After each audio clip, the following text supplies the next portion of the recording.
Welcome back to End is the Future, a podcast that brings together great minds to address the opportunities and challenges of making businesses both sustainable and profitable. I am Ilham Kadri, and I'm delighted to be your host today. If you are as passionate about sustainable business as I am, let's explore how End is the Future together. Today, I'm excited to welcome Nicolai Tangen to the End is the Future podcast. Nicolai is the CEO of Norges Bank Investment Management, and in that role, he's responsible for managing the Norwegian Sovereign Wealth Fund, which owns approximately 1.4% of the world's listed companies. Nicolai is truly one of the most well-rounded business leaders I've ever met. On top of running one of the largest funds in the world, he's also a podcast host, a lifelong learner, and an avid reader. He has a master's degree in art history and social psychology. And I hear also he is a brilliant cook. Nicolai, thank you so much for being here today. Thank you for inviting me. It's a pleasure. So like you, Nicolai, I'm very interested in what motivates people. So you can start off by maybe telling us a bit about your background, your upbringing in Norway, and if there was a moment in your life that really put you on the path to your career. From what I hear, when you were a child growing up in Kristiansand, if I say it well, you already started investing your money, the money you earned selling newspapers or recycling bottles. Is that right? Yeah, that's correct, actually. So I grew up in a small town in southern Norway, and I just thought it was fun to make money. So I, distributed newspapers, I recycled bottles, I sold flowers at restaurants, that kind of thing, And my dream was to work in finance from when I was probably 13 years old, and it was working in London. That was kind of my goal. And then I started to study business. I went to America. Ended up working in London, and and then the motivation, I guess, is learning. I think the whole thing is about learning. That's the purpose of life. Yeah, and I love it. And thank you for having me in your own podcast about this learning and relearning, which I grew up with. So I have that passion like you. As you know, I was in Oslo for the Confederation of Norwegian Enterprise Conference last week, which was really good, amazing. And I did a bit of my TED talk about sustainability and profitability. And everyone, right, was still talking about how you had to take a drastic pay cut to take this job. I cannot not ask you about that. I mean, I was looking around. They didn't know that I know you. And they were talking about you. And sounds like it was well worth it for you, right? And you called this, even in one newspaper I read, it was your childhood dream. And I read as well that you and your wife joined the Giving Pledge, committing at least half of your wealth. Is there a moment in your life where you say, I don't need more, I can take less and pay more taxes, fine, and give back, impact more? How did it happen? What's your thinking or philosophy? Can you tell us more? Well, it happened gradually over time, and I got to a stage where I thought, you know what, I don't need this, and I also felt that, in my previous company, I was investing on behalf of a lot of the big endowments in the world, the big university endowments, museums, research organizations, and so on. And I, in a way, didn't think that the profit that I made belonged to me. And so we set up a foundation. I started by, the stuff they tell you in the Bible, give away 10%. So I started with 10%, then it went to 20, and then it went to 50, and then I just thought I've got what I need. And so, so set up the foundation. And when it comes to this pay cut, I don't think I've taken a pay cut. I think I've just got the most incredible job in the world. And so I just feel so privileged. No, it's fabulous, and it's a role modeling what should happen. But the interesting thing is, so I've heard some people say, you know what, the person who's got the most money when he or she dies, he is the winner. He or she is the winner. And I just think, you know what? He or she is the biggest loser. Exactly. Because why do you want to die with all the money? Imagine what you can achieve and the changes you can make in other people's life. Let's finish with the NBIM. You took the reins, I think, at the same time, almost like me at Solvay in September 2020, in the middle of the pandemic. Can you tell us about the journey of the fund under your leadership? Yeah, absolutely. So when you take a new job, the most important thing is to sit down and talk to as many people as you can. And I think ideally you want to do it before you start the job. Yeah. Because when you start on day one, there is so much stuff going on. You have no time to sit down and listen. So you want to do it beforehand. And why do you do that? Well, you show respect to the people who work there. You get a lot of data points so that when you make decisions, they're better.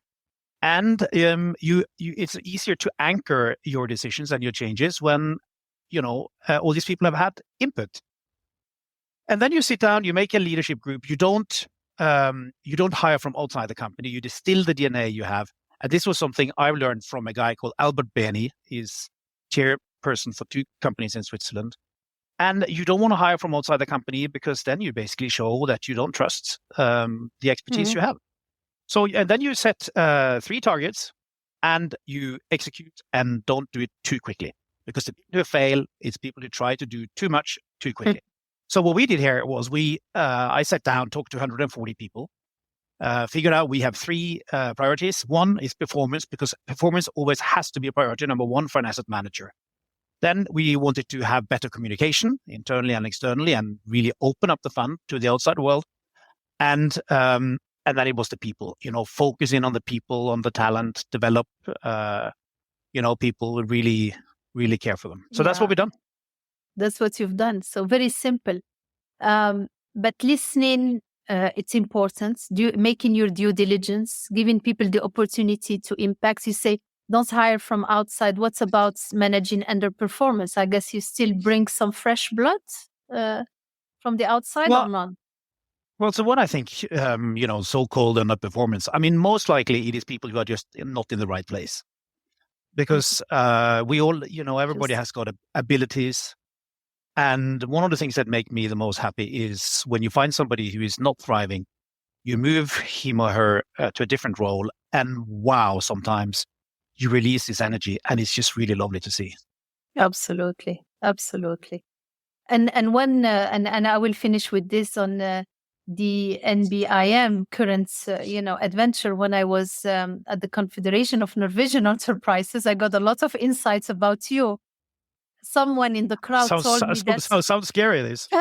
No, it was actually all positive. They said that you restore some pride around the fund, right? Because Norway is still seen as a fossil fuel, country, right? Relying on that and in a transition. And that you built a lot about the purpose, mission of the fund, and you restored the pride. Do you feel so? Well, I think people were already very proud of the fund. It's one of the big success stories of this country. It was started 26 years ago with by some clever politicians, basically. It's been really well anchored amongst all the political parties. And there's been 2 CEOs before me who have done a tremendous job and who really built this organization. So it's not really me. And the Norwegian people are just so proud of this fund. When I walk around, sit at a restaurant or go skiing or whatever, people stop me and want to talk about the fund, and they are just so happy about it. Yeah, it's just really wonderful, It's great to hear, yeah.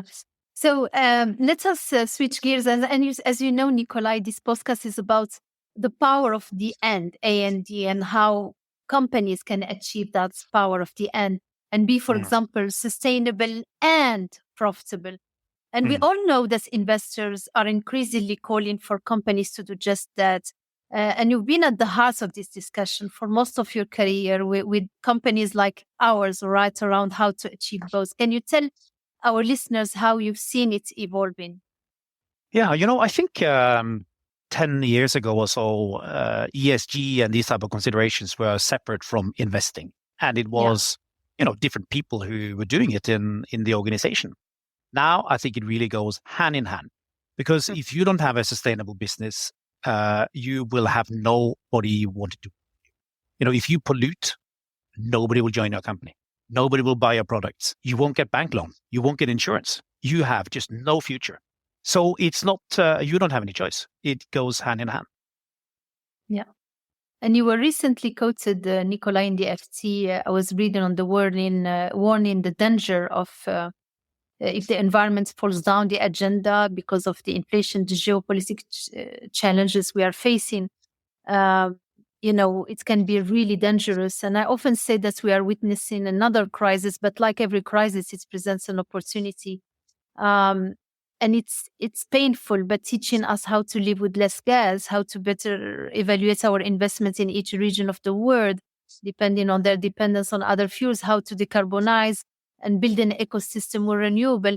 So how does that weigh in your investment decision? And how do you balance the growing importance of sustainability, carbon neutrality, which has a cost specifically for, hard to abate sectors like the chemicals, with your more traditional financial metrics in this economically challenging environment? Yeah. Well, there are two different things there. There are many things in your question there. But first of all, the backlash against ESG, I think, is really, really worrisome. And I just don't get it, because for me, ESG has nothing to do with politics. It's just about common sense and creating a place which is sustainable and where we can live. And we don't really have a choice. I mean, taken to the extreme, a planet which is inhabitable, our investment fund is worthless. So we have to look at this. Now, in terms of how we navigate the world now, we launched last year a very strong climate action plan, where we work on various levels. We work with the standard setters, because we need better disclosure and better reporting. We work with a portfolio, and then we work with the companies. And with the companies, we work through dialogue. We have, roughly 3,000 meetings every year. And because you have two different ways you can cope with a company where there are problems. You can just sell it. Mm-hmm. Now, what do you achieve then? Well, the only thing you achieve is that those companies end up in hands with people who don't care. Yeah. Or you can go into a dialogue. And I'm just a huge believer in a dialogue and being a constructive kind of driver and helper in making companies change. Yeah. And it's brilliant, because for our Solvay audience, when I joined the company, they told me to sell one of our businesses called Soda Ash, which is the largest emitting business we have. Just sell it. So I said, if I sell it, it doesn't solve the problem for humanity, right? It's just not anymore the problem of Solvay. And I believe we are probably the best owner to fix the problem.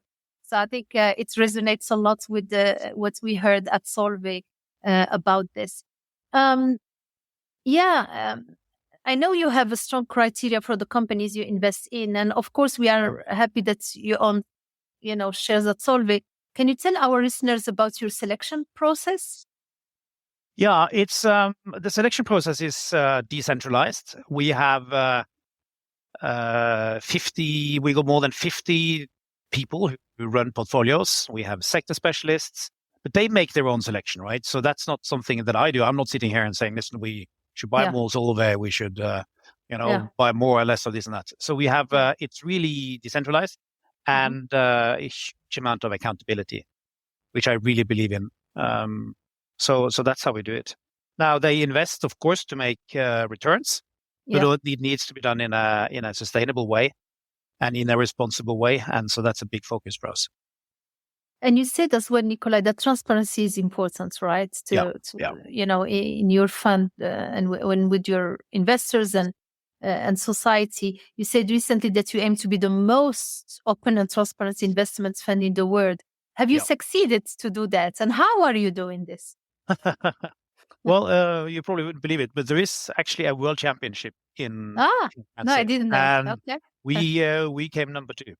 Now we think it's okay to be. Who was number 1? Sorry, Nicolai. We think it's okay to be beaten by the Canadians in ice hockey.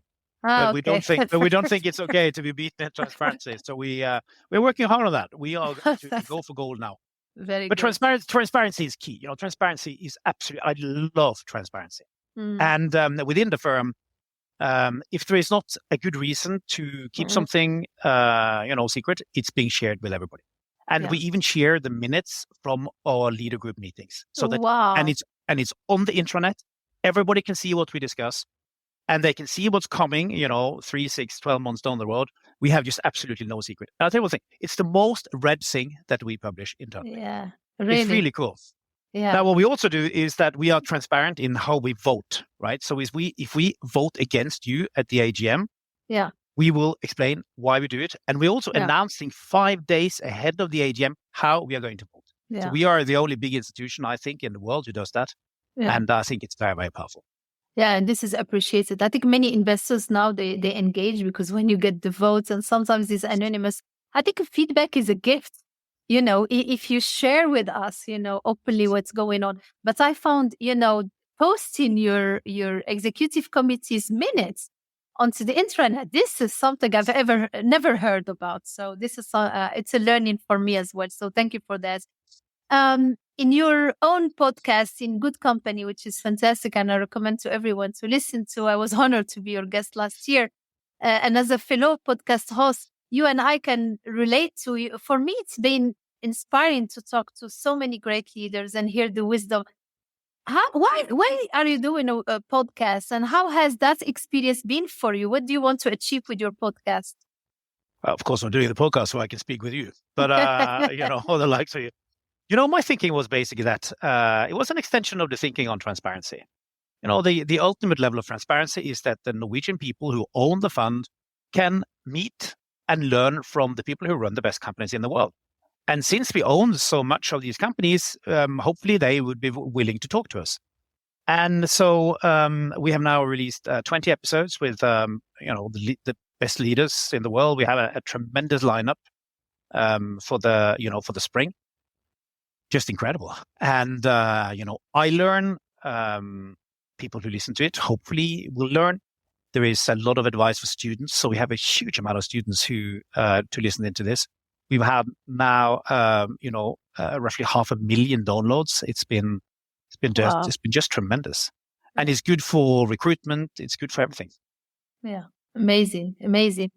So, let us switch gears to, characteristic of good or great leadership. And as successful CEOs, I know you are able to inspire lots of young people, lots of employees, community. As I said last week, was lots of wisdom about you. And I've heard you say that developing young leaders is one of your favorite things to do. We have that in common. And on that point, I really like what you often say about the 4 characteristics of a good leader. Can you share more with our listeners? Yeah, you see, the thing is that I'm not sure it's only 4 because there are so many things, that I think characterize good leaders. And I'm not talking about myself. I'm just looking at what I see in other great people, right? And I think listening skills, really, really important. You need to set goals. And as part of that goal setting, you need to be able to tell stories. I think the world now is about storytelling. You need to crystallize some kind of vision and make it into a coherent story. Then, of course, you need to motivate people. And you do that in a lot of different ways. But every time you get some positive feedback, you make sure to deflect then that onto some other people, right? So when I get criticism, I try to keep it to myself. If I get praise or good feedback, I try to deflect it onto to other people. And you also try to talk up people and give them recognition and make sure that you see them. And then one of the most important things, leave people alone. Leave them alone. Don't fear. Get away from their way, right? won't interfere in details. Very, very, very important. So I think it's a combination of all these kind of things. But I think I spent some time with the head of the Navy SEALs in Norway. Yeah. Weeks ago. Now, Navy SEALs, they are the toughest of the toughest. Okay. Yeah. And I said, so what is your main value? He said, well, it's the community. It's to create this sense of community. Well, how do you create a sense of community? Well, you care. You care for each other. Yeah. And it's through that caring that you build that community. And that's what we try to do in the fund as well. Really care for each other, bring in some good old-fashioned love, and that we've done over the last few years. We see that employment engagement surveys are improving. They are getting better and better. More people are thriving. People feel more fulfilled. It's really powerful. There is another one I loved. Actually, you are one of the few, putting it in my vocabulary. You talk a lot about how grit is more important than talent. And you have a lot of stories about grit, and this, I mean, for me, I put it on courage, resolve, and the strength, right? Is it still in your top 4? Well, grit is so important. And you look at why are some people successful? And it's not about intelligence or that kind of thing. It's of course about hard work, but grit is so important. And it's to take some hits and move on, And it is probably something that we have a bit less of these days than what people had in the past. And there are many reasons for that. I did a podcast with Angela Duckworth on grit. She's the world leading expert on it. And I think it's just really, really fascinating. Yeah, I need to listen to it. You told me that last time. So you have a great reputation also, and you say that of lifelong learner. And I've heard you tell a great story about what you call this mistakes machine, if I remember correctly, which is an investment simulator that warns you of past mistakes so you don't make them again. Tell me more. Where can I find it, Nicolai? Because we all need one of these. So tell us more. Yeah, no, I'm afraid you can't find our mistake machine because that's pretty proprietary. But the idea is that we don't particularly like to look at our mistakes, right? Mistakes it's something you don't particularly want to spend time on, right? We don't like to be reminded of our weaknesses, and so that's why we have to put it into a system, because we make so many decisions in the investment world, and if you get 50% right, you are as good as everybody else. If you get 51% right, you are very good. And if you get 52% right, you are kind of a genius, right? And so the margins are very small here. And so what we do is that, let's say now, Ilham, you want to buy some shares. Now you want to buy, you want to buy Apple. Yeah. And so then on the screen, before you put on the order, it says, well, but Ilham, you are not very good in technology. You have never made money in America. You are quite stressed because now you lost money 9 months in a row, and so historically that's been bad for you. Everybody else likes Apple, and you do better if you are more contrarian. The trading size is too small compared to your sweet spot, etc., etc. So it takes all the information that we can read from all your previous behavior and feeds it back to you with the kind of analysis of what your weaknesses and strengths are. It's really powerful, and we've had 30 people working on this now for nearly 2 years. And it's starting to become really good. So it's homemade, right? It's homemade. This we have developed ourselves. Wow, this is fabulous. So turning data into smart data to equip you to make a smarter decision, better decision. I love it. That's the idea. Yeah. So let's switch gears to DE&I, very close to our hearts at Solvay, very complicated space, as probably we discussed it together around diversity, equity, and inclusion. And I heard that you make a point of breaking down the silos, bringing in people with completely different background to your accounts, and that has made all the difference. Tell us about your magic here. Do you have a recipe, and how successful, how far you are down the road in that space? I'm not so sure we have any magic recipe. The thing is that the more different things you know and you combine, the better the decisions become. And very many of the big innovations in the world is basically combining things in a new way. And for instance, personally, one of the most valuable things I've done is to combine social psychology with finance, is to understand, how do people take risks? How do they make the decisions? How can you de-bias decision making and so on? So the more different things you have into a decision-making process, the better it is. Now that goes for the work situation. We now hire from many, many more backgrounds. We are very vocal about companies' boards. We think they need to be more diverse. And what we see that the more kind of extreme you get early into a decision-making process, the better the outcome tends to be. Yeah. And this is more than gender, Nicolai, right? It's diversity of thoughts, of background, all of this, right? Absolutely. So, hey, we'd love to have you, for instance, involved because you are from Casablanca. You have a different kind of view because, you grew up there. It's just phenomenal to be with different people. Yeah, and it's more fun not to be in such environment. How do you do it within your team, your close executive committee or teams around you? Do you have complementary profiles? How do you manage to get the diversity of thoughts? I don't think we are there yet. We are, still too male. We are, 71% men in the fund. We are too white. We are too, European. Too much business backgrounds and so on. So there is a lot more we can do. There is a lot more, and it's like. At the same time, having said all that, there's nothing right being, a white man. Absolutely. It's not my fault. No. You need it all. You just need the right, mix, as you say, to impact more, right? And complementarity is helping the decision making and the company. Now, some questions to finish with, more for fun.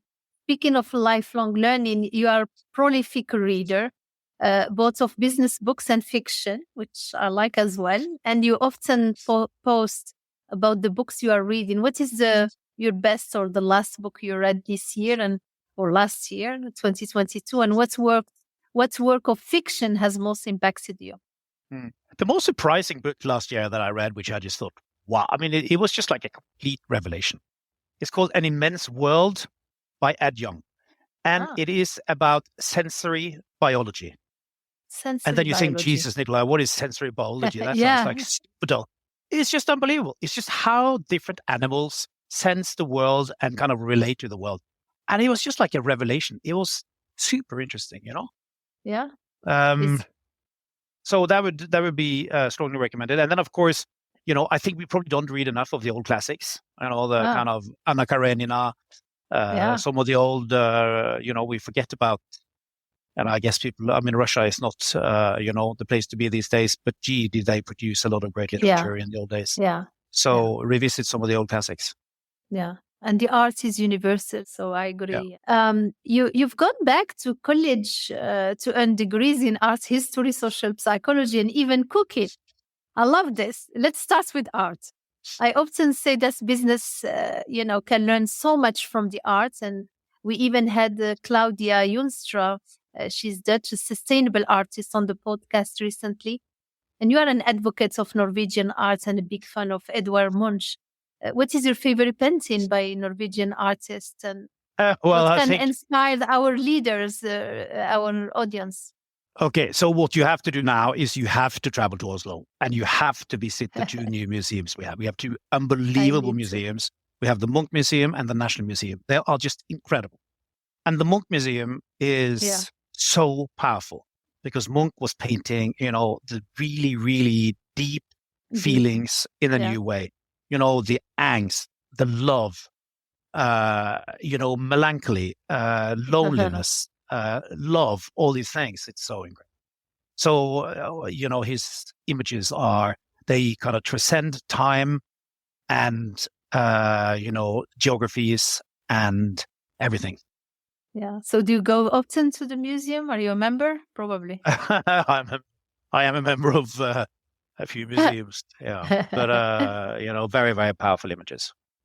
So, and you said that your knowledge of social psychology has come in handy in investing and leading the company, right? So what would be your advice to the young listeners, right? Or the youth who want to make a career in finance, in a company like Solvay? What would be your advice to the youth? Well, you have to do what you love, because there will be so many setbacks in life that if you don't love it, it's going to be meaningless. You have to work for somebody who is a good teacher and who takes care of you. That's much more important than salary. I mean, salary doesn't matter because it will come. If you do a good job, salary will come. But it is to learn from somebody. And then it is to do as many interesting things as you can. Read widely. Take the opportunities and the challenges when you get them. always try to do the most difficult thing, never turn down a challenge, and then work hard and have fun, Have fun. Yeah. Wow.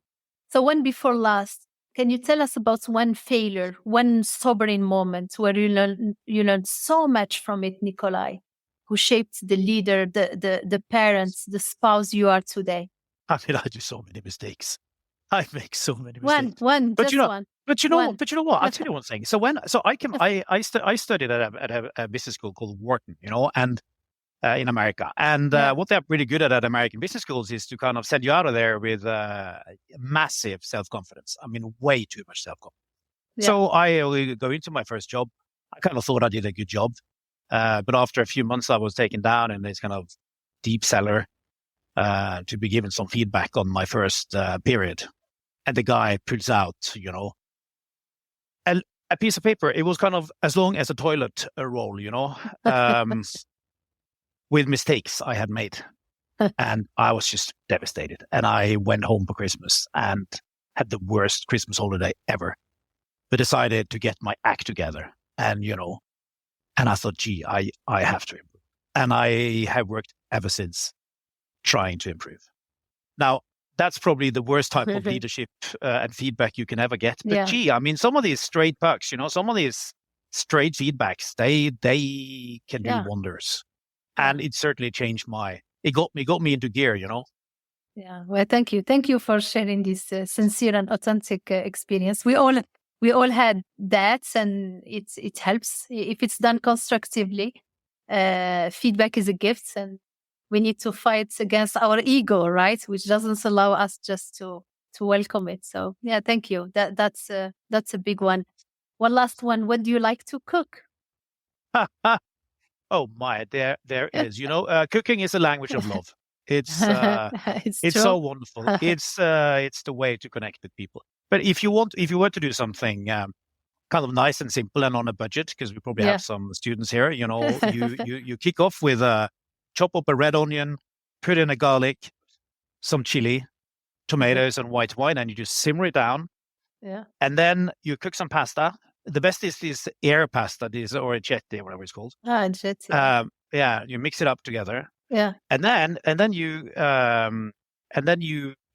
some nduja or chorizo sausage in there as well, and you layer it with rocket salad and manchego cheese, and it's just like unbelievably good. Doesn't cost much. It's so nice, and some good red wine. Oh my God. This is the chili pasta for tonight. So thank you. Absolutely. Thank you. And we'll share. Ilham, I'll cook that for you next time you visit also. Absolutely. And I promise to cook something Moroccan for you. So thank you. Thank you so much, Nicolai, for joining me. This was very inspiring. Your passion for lifelong learning is inspiring and brings the power of the A&D to new levels, at all levels, at your level. You tell us that you can learn and impact it, that we can be sustainable and profitable and never stop learning, all right? So thank you for this fascinating discussion. Thank you very much. Thank you so much for joining us today. For more information or to listen to other episodes, visit our website. And if you like these podcasts, don't forget to subscribe. Until next time, be safe.